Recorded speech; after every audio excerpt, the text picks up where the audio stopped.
Greetings, Sir Ezek, and to whom is watching this video.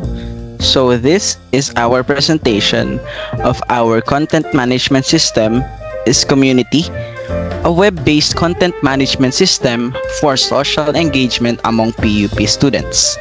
So we are yours truly, Deawon Lance Joseph, Mr. Makabata Jerome, Mr. Marasigan Joash, and Mr. Venerao Tristan from BSID 25.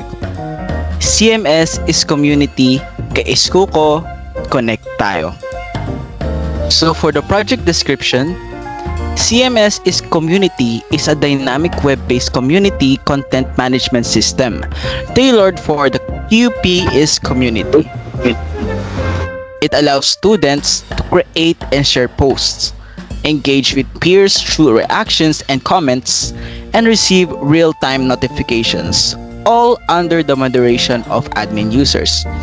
So basically, we have our content management system alongside with admin users. Merong admin users so that we can moderate the contents going inside the system so that we may reject, approve, or even delete posts from students or delete posts from the system.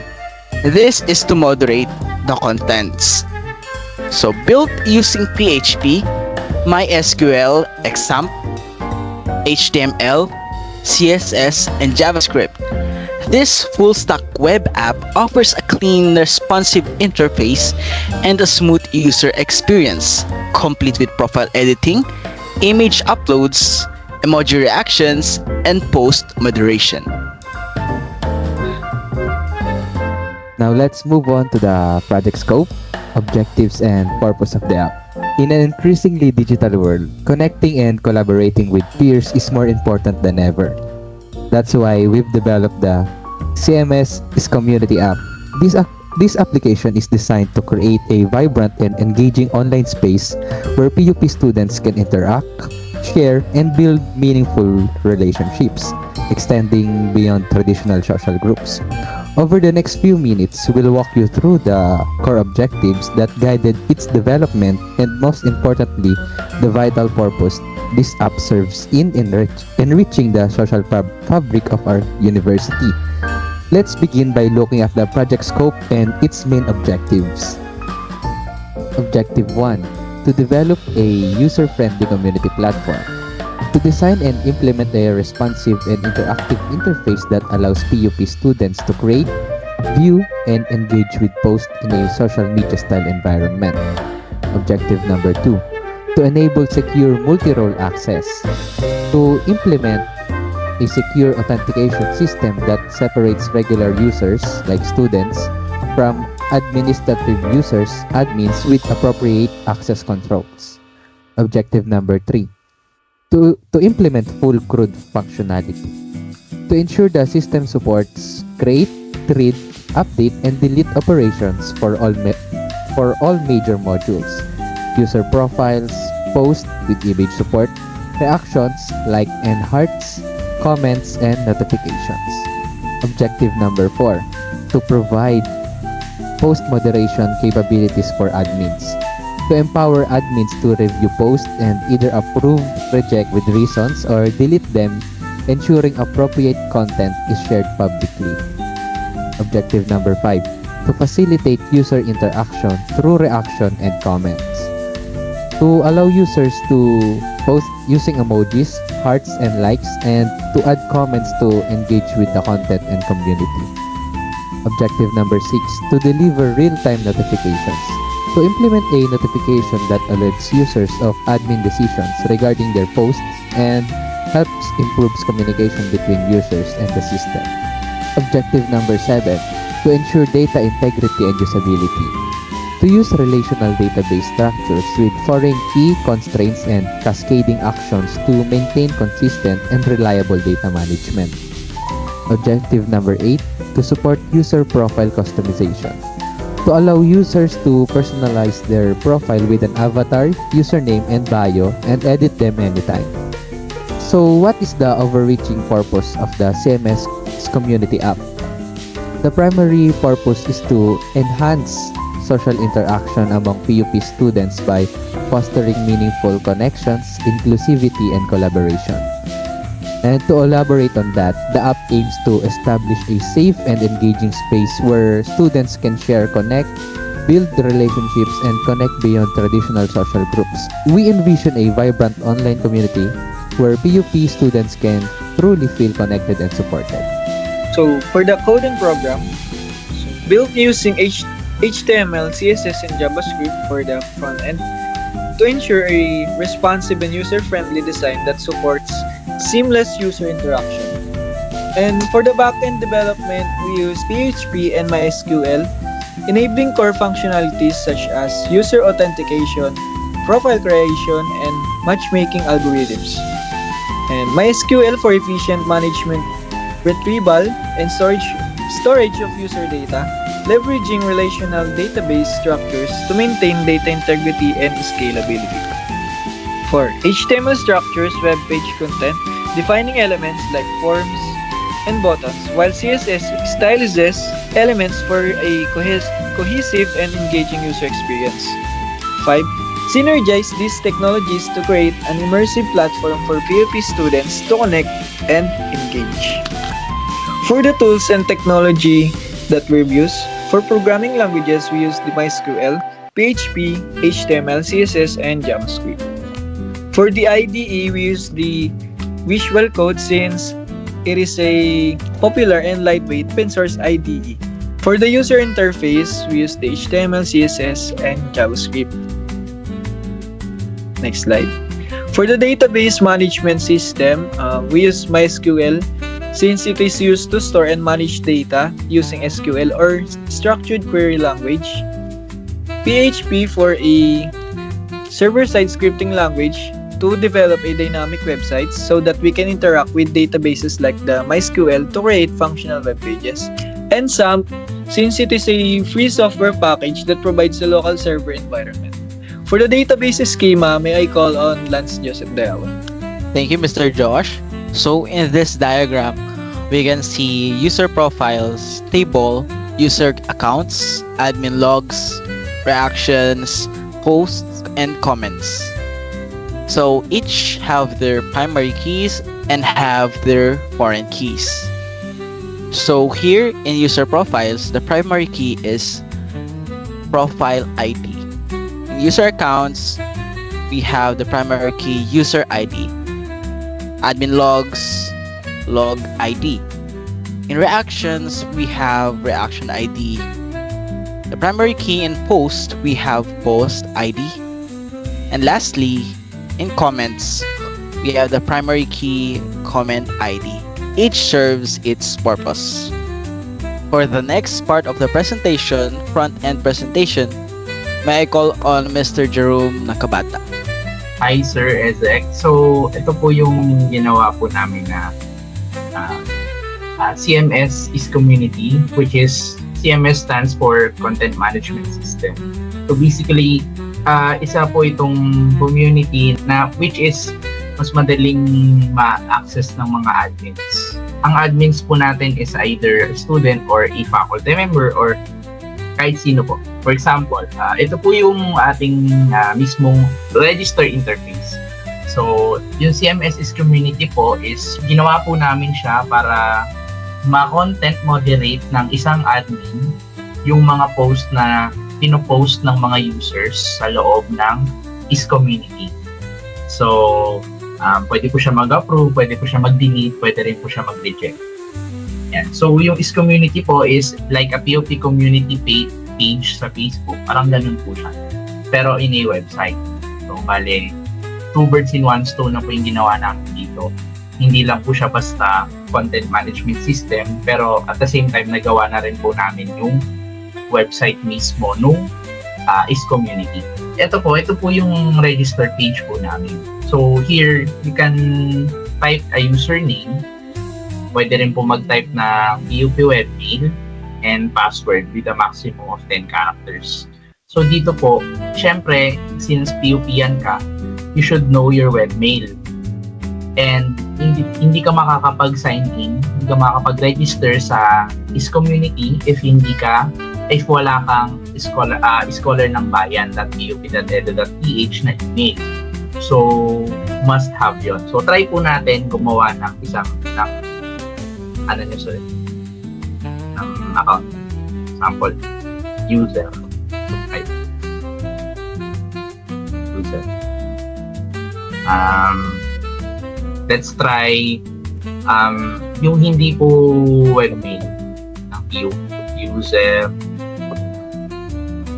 at gmail.com tapos random password. May lalabas po dito na warning na which is, oops, I think you're not a POPian. You should know the format of our email. So, hindi ko po siya nilagay sa text field ng mismong POP webmail para syempre, validation na lang po siya na alam mo syempre dapat yung webmail mo. So, for example, sir, lagay natin yung mismong, ilagay po natin yung sample webmail po ng user at scholar bayan.pup.edu. Yan po. Tapos sa password, user 123. So, sign up po natin siya. May lalabas po na account created successfully. And then, mag-appear po siya dito sa ating users sa database which is, kayo po ay number 7.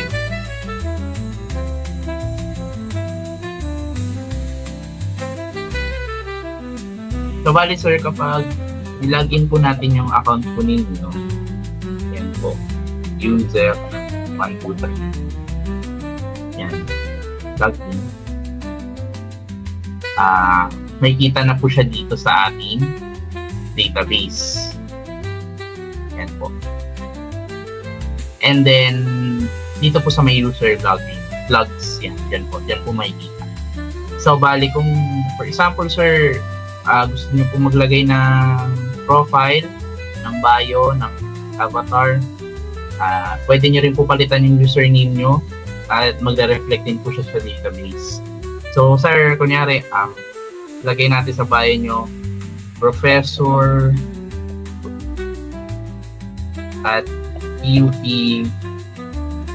Mabini Campus. And then, hindi po tayo ng avatar na pwede. Sample lang naman to, sir. Sige po, pusa. Sample lang naman po. Yan po.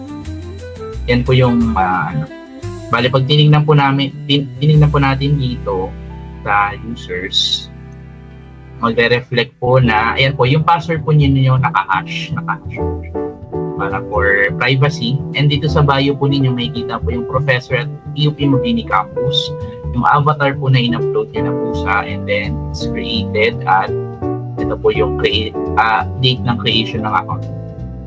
So, try naman po natin na mag-add ng image para sa inyong unang post.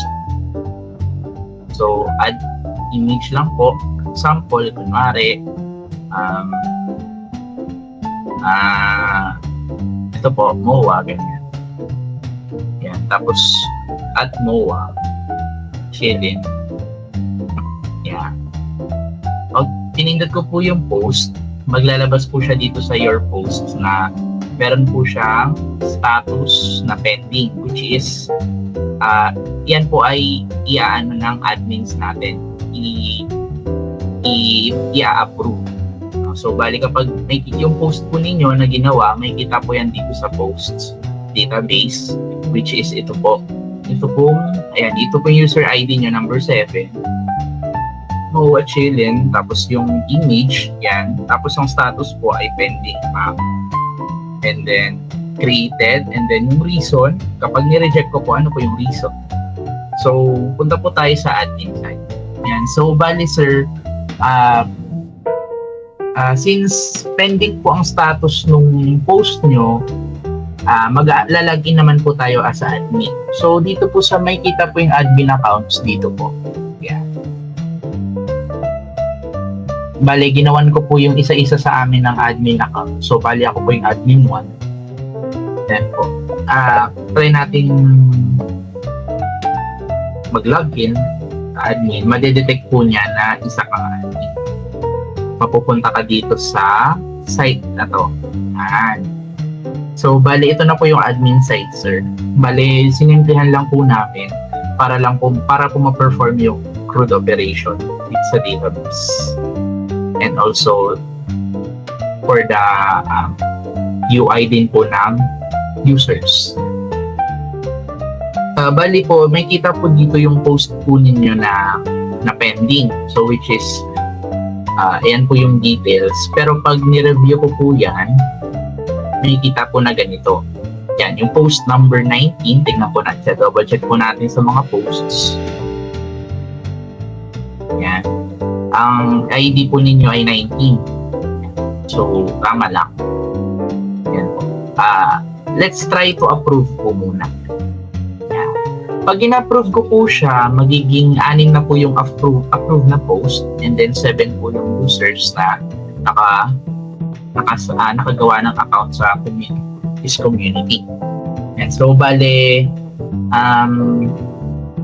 punta po tayo dito sa, sir, dito sa webpage, sa page po ninyo. Pag ni-refresh po natin, and po, may mag-notice po, and then, considered as approved na po yan. Yan po. Your post ID 19 has been approved. So, bale, may date po yan. So, pag dinos natin, pag tinignan po natin sa posts, may kita na po siya dito sa status na approved na hindi na po siya pending. And yung reason, wala po kasi hindi ko naman po siya ni-reject. Tapos, yung post po ninyo, pag in-edit po natin siya, let's try to edit. Yan. Pag in-edit po natin siya, ang sarap ng hangin sa MOA. Pwede mo rin pong tanggalin yung mismong image, and pwede rin pong magdagdag ka ulit ng bagong image. So, try po natin mag-remove ng current image. Mawawala po siya, and then pag check po natin siya dito sa database, mawawala po yung image, no? Bali, same pa rin po siya ng post ID, kaso nga lang po, kailangan po siya ulit i-approve or i-approve ni admin. So, pag po na siya natin dito, set ng hangin sa MOA review. Yan. What if i-reject naman po natin siya ngayon? Pag pinindot po natin yung rejection, maglalagay po tayo ng reason for rejection. So, try po natin na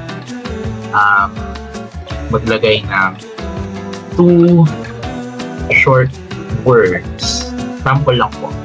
Send rejection. Okay, may kita po tayo dito na rejected na isa. Yan po.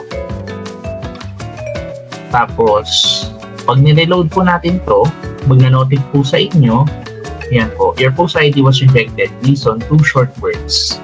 Yan. And then, pwede nyo po siyang i-delete. Pero pag dinelete nyo po siya, mawawala na po siya sa database mismo. Ito po, yung nangyari, sarap ng hangin sa MOA, status rejected, reason 2 short words. Bale, pag dinelete ko po ito, delete this post, yan, mawawala na po yung post. And at the same time, mawawala na rin po yung rejected sa admin page. Yan po. Para lang po kahit paano hindi po makatake up ng space.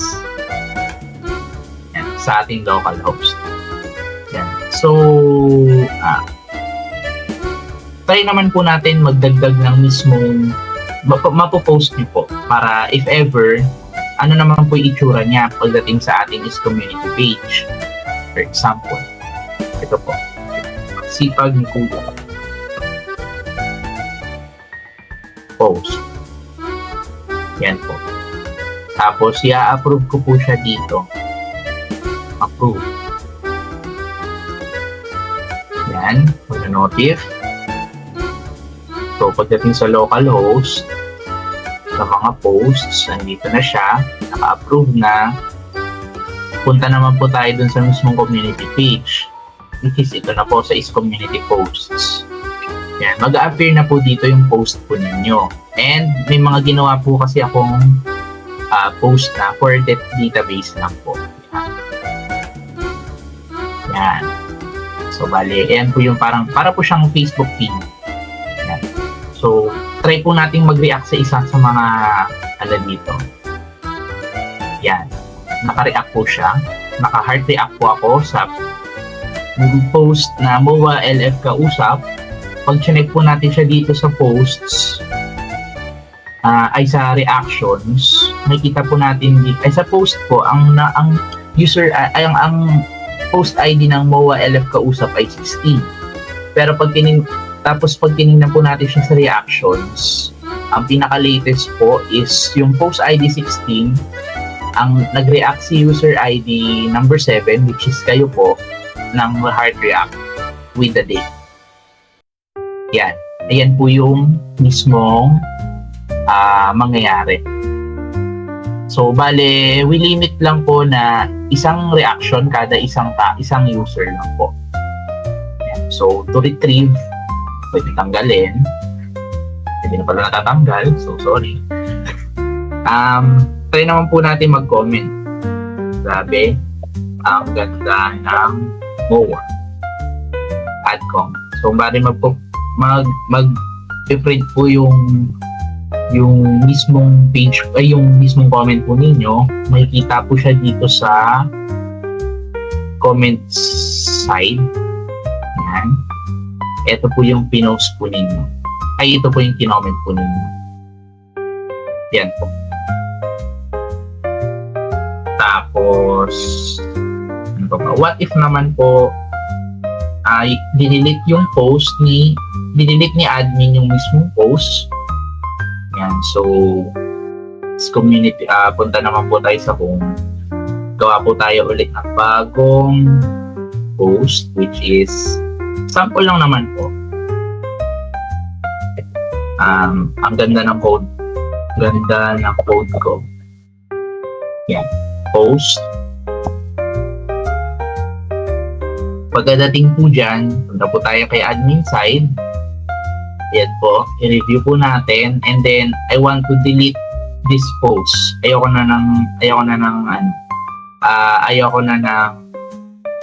maglagay pa ng reason, ganyan. Just want to delete it. Are you sure you want to delete this post? Yan, yes po ako. And then hindi na po siya makikita dito sa mismong admin side. Hindi na rin po siya dito makikita sa mismong database po natin. Yan. Tapos, pero, magno-notify pa rin po siya kay user na your post ID 21 was rejected and deleted by admin. Yan po. So, bali, if ever,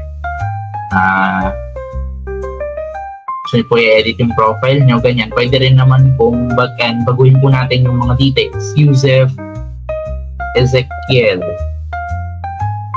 Professor at Mabini Campus, since I also a student. Also a graduate student. Wait, student from PUP. Yan. Tapos, try po natin i-revamp yung ID po ninyo, ay yung avatar po ninyo. For example lang po, itong picture ng MOA, ganyan.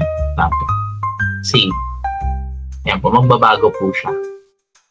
Pati po dito sa mismong database po natin. Yan po. Yan. Sir Ezekiel, nagbago po yung username nyo. And then, ito po yung bio, nagbago rin po yung avatar. Yan po. Tapos, if ever gusto nyo po mag-log out, and log out na tayo, babalik po siya sa login. Ayun lang po. And then, yun lang po yung mismong po namin, yung mismong website po namin. So, bale, pwede po tayong mag-create ng post, and then, as a user, pwede po tayong mag-create ng post as a user. Pwede rin po tayong yung post po na ginagawa natin is nare-read siya ng mismong website, which is napopost po siya. Nakikita po natin sa community post.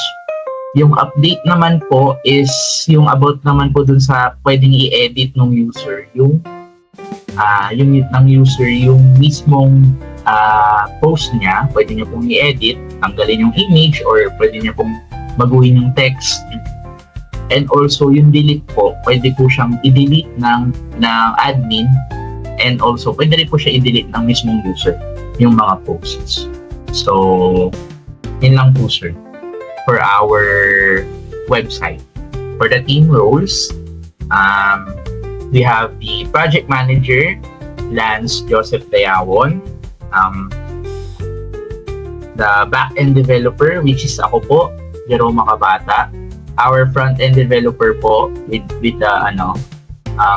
Joash Marasigan, and with the UI and UX designer, we have Mr. Tristan Binarao. So that's all po, sir, for our CMS is community presentation. Thank you po.